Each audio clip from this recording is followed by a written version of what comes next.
Following a hugely successful golden era, which saw the Pixar animation studio take in $3.5 billion at the global box office on 5 critically acclaimed films, the studio fell into what many have seen as a creative rut, as they moved into an era hallmarked by uncertainty and an over-reliance on sequels. Up until that point, the studio had produced 11 films, all of which, with the exception of 2 Toy Story sequels, were original features. However, it was clear that Pixar was now positioning itself as a studio that was home to numerous popular franchises, a clear aim for cosmetic growth and longevity. Much like their parent company Disney, Pixar now strove to have characters and properties that would remain beloved for years to come. And when we look at Pixar's current plans, it's clear why they needed to make these leaps. And as a business, simply making smart business decisions, we cannot blame nor scorn them for it. While many refer to this 6-year stretch as Pixar's sequel era, I don't believe that's a fitting title, considering almost half of the era's films were in fact original stories. However, as the studio had never so clearly exploited franchise potential in the past, the sequels do stand from the bunch. That said, the majority of the originals from this era were seen as underwhelming, and not to the same standard of Pixar's previous efforts, though there is one clear diamond in the rough. And while most of the sequels were well received, with the exception of Cars 2, they weren't as beloved as those which came before, and audiences felt that Pixar's prosperous, uniquely imaginative eras were behind them. While the era was lucrative, making another $3.5 billion at the box office, this was dispersed across 7 films instead of 5. Additionally, the films only took in an accumulative 2 Academy Awards and a further 1 nomination, a far cry from the 6 and 18 respectively of the previous era. Thus, understandably, many find the era spanning 2011's Cars 2 and 2017's Cars 3 the studio's darkest so far. In this video, I aim to rank all 7 films from what I'm dubbing the Dark Age of Pixar animation, in order of my own personal preference. At that, let's get into it. Kicking us off at number 7, Cars 2. After 15 years of almost unprecedented success, Pixar's winning streak came to a crashing halt, with Cars 2 essentially kicking off the studio's 6-year period of disappointment and uncertainty. In a move so against everything they had built, Cars 2 was seemingly cobbled together hastily to ride on the money train that spawned from Cars' lucrative merchandising kick. Taking the form of a spy flick and putting more emphasis on fast cars and explosions than on meaningful storytelling, it has a totally ludicrous plot that messily jumps from set piece to set piece, drawing on scores of predictable tropes and plot points, and puts the franchise's most annoying character front and center. The clever gag work of the first makes way for super cringy bottom-of-the-barrel potty humor that was clearly aimed towards the much younger audience then playing with Cars toys. Overall, it reeked of commercialism, introducing new characters that were clearly only there for marketing potential. Despite releasing 5 years after the first, it felt like a rushed half-effort, lacking in the love and care of previous Pixar's and the humanity and depth of the original Cars, completely missing the mark of what made one of their most emotional underdog stories so special. At number 6, The Good Dinosaur. One of the strangest entries in the Pixar catalogue, Good Dinosaur suffered a plague of production difficulties and soon became the ugly stepchild of Inside Out, which released in the same year at a time when Pixar was starting to heavily push for original content. It's possibly the most innocuous film to come from Pixar and one of their most generic. While it does have a great heart with a touching story of acceptance and self-discovery, it's nothing incredibly original or groundbreaking. In fact, it really feels like scores of other animated films that have come before, lacking that Pixar charm, and feeling like something that could have come from any animation studio. The animation here is quite stunning, featuring incredibly realistic background vistas and natural elements. However, the characters are so basic and cartoony that the whole look of the picture just seems off, with 2 completely different art styles seemingly at play. There are some genuinely touching moments and incredibly tender laughs in here, but overall, the film just comes off as one of Pixar's laziest efforts to date. At number 5, Brave.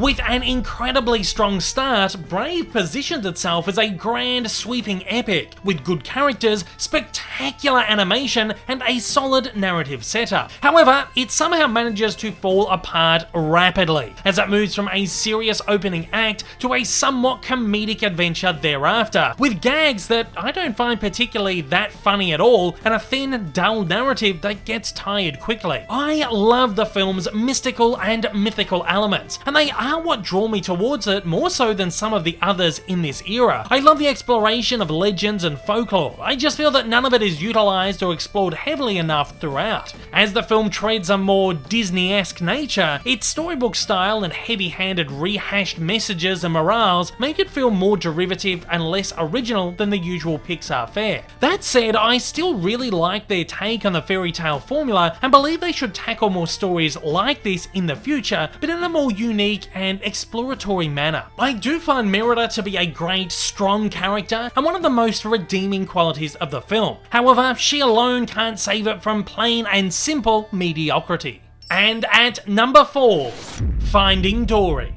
More of a spin-off than a sequel, Finding Dory takes a leaf out of the Cars 2 book and builds a film around a side character from the first, however, does it in a much more competent way. Waiting 13 years after the first, Pixar took their time with Dory and delivered a story as emotional and as exciting as the first, building a film that lives up to its predecessor but never quite outdoes it. In fact, while Dory is highly enjoyable and features a lot of the first's great heart and warmth, terrific animation and incredible sequences, it does tend to tread over a lot of the same ground, seemingly relaying old messages and themes with a different character in the lead. As a result, Dory lacks the character depth, complexity, originality, and intricate storytelling of Nemo, occasionally falls into the trappings of silly jokes, and features supporting characters who, while fun and lovable, aren't incredibly memorable. Though I do really enjoy it and don't have a problem with the fact that it exists, it's one of those films that probably didn't need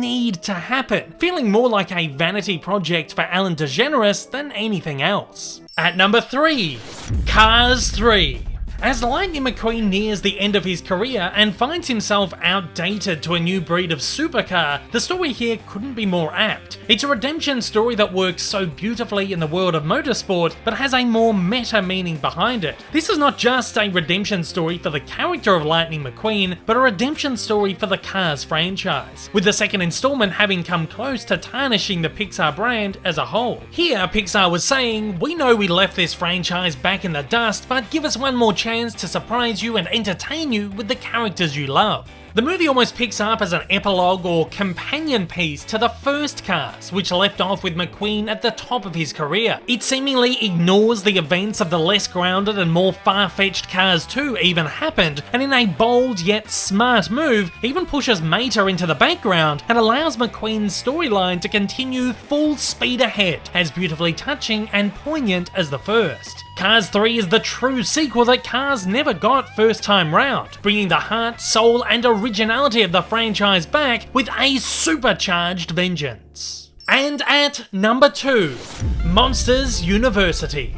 While it doesn't quite match the pure genius and originality of Monsters Inc., or feel like the essential storytelling that is the Toy Story sequels, Monsters University is a welcome return to the universe set up in the original film, and easily Pixar's best non-Toy Story sequel. Taking on the form of a 1980s college-set teen flick, Monsters University tackles some well-known film tropes beautifully, feeling like an innocent take on Animal House for the kids. And while the movie does tend to aim for a much younger audience than most Pixar fare, it is still an incredibly enjoyable and, at times, exhilarating adventure to partake in, mostly thanks to the still brilliant John Goodman and Billy Crystal, who once again bring an unmatchable heart, warmth, and lovability to their trademark roles of Mike and Sully. A quirky, amusing, and endearing roster of side characters also makes the movie a pleasure to watch, and while the movie overall isn't highly memorable, it's one that exists harmlessly and never tries to be anything other than the sum of its own parts. And coming in as my number 1 favourite film of the Pixar Dark Age, Inside Out.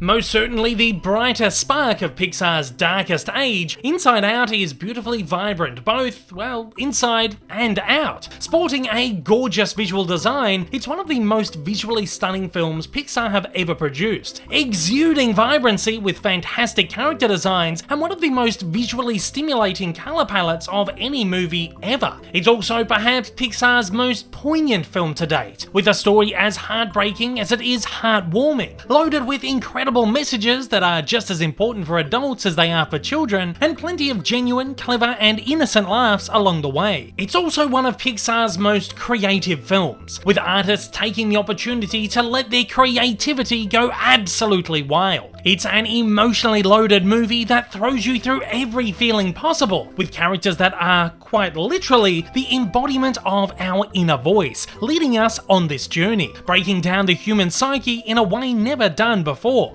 Inside Out took a few watches for me to fully grasp its genius, showing how beautifully layered it is, with something new to discover with each viewing. It's a movie that ages finely, a sign of a genuine classic. If you've enjoyed this video, don't forget to check out my other Disney and Pixar animation ranking videos. I've ranked the entire Walt Disney animation canon, and I'm currently working my way through the Pixar canon, so make sure to hit that subscribe button and bell icon to catch the rest of this series. And at that, it's over to you. Which Dark Age Pixar films do you love the most, and which ones do you love not so much? Fire away down in the comments below with your own personal thoughts and rankings, but as always, remember to stay civil. To infinity and beyond. Hey everyone, if you haven't yet, smash that big old subscribe button up on your screen to keep up to date with all my content, and hit that like button down below. Also, don't forget to check me out on social media, and please consider supporting me over on Patreon for as little as $1 a month for exclusive videos, early access content, and to get your name up on the screen. Thanks again for watching.